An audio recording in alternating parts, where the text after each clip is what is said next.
Okay, let's look at a couple of things we can do that are beyond basic for fonts.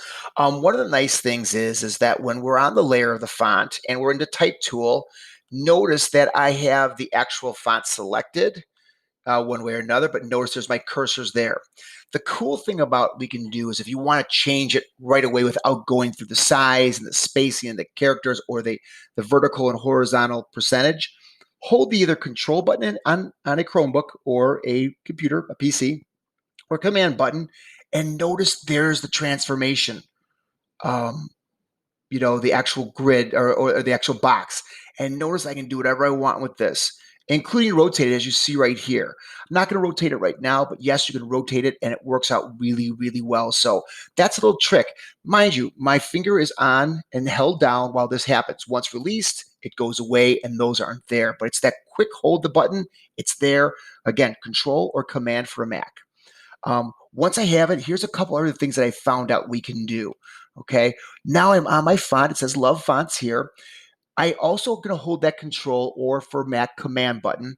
And notice my finger is over the actual thumbnail where it says the T in my layers. I'm going to hold that control button down and click once.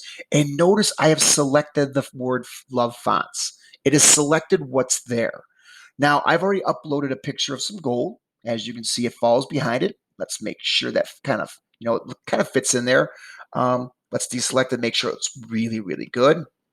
Come here, let's move this out. Control Alt Delete, make sure it fits in so it works out perfectly. I had just redid it again, so that's why it didn't. So again, I'm going to come back here to my font, hold the control button. I've selected Love Fonts. Now what I can do is I can hide the actual font itself, but notice my selection still stays there. In the selection of the actual coins, the layer, I'm clicking it. I've activated that layer. I go select inverse, which means I'm selecting everything but the font itself, and hit delete. And notice everything goes away, and now I have my font that's filled with coins or any kind of photo you want. Yes, you're able to go into the effects, give it a drop shadow, maybe give it a stroke. There's all kinds of different things we can do. Let's give it a stroke also. And you can actually take the fonts and do some pretty cool things. So yeah, that's some of the new things that you can consider doing with that too. Another thing we can do with our fonts is it's the last word that we didn't address when we were doing the basic fonts. It's the warp.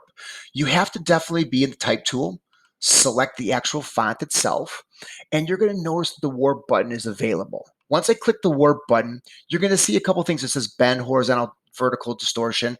Well, you have to come up here first where it says style. There are quite a few styles. You have your arch, your lower arch, and everything is self-explanatory by these small little icons. And what will happen is if you click one, you're able to click it, and notice how it's got something really, really nice here. Here's my rise, and it lets you do your bend, and it takes a little time, but notice you can go different directions with it. And now I'm working off of the horizontal orientation. I can actually make it a vertical if it works that way. And this one's a little messed up, but notice you can do things for other things, for like bloat or like pucker or things like that. But this is really, really nice. We also have the horizontal distortion. When we move it, you can see how it goes. And then we also have something like a vertical distortion. And we can do all kinds of different things where you can find some really, really neat things. So those will be the things that I think you should be looking at. It works well.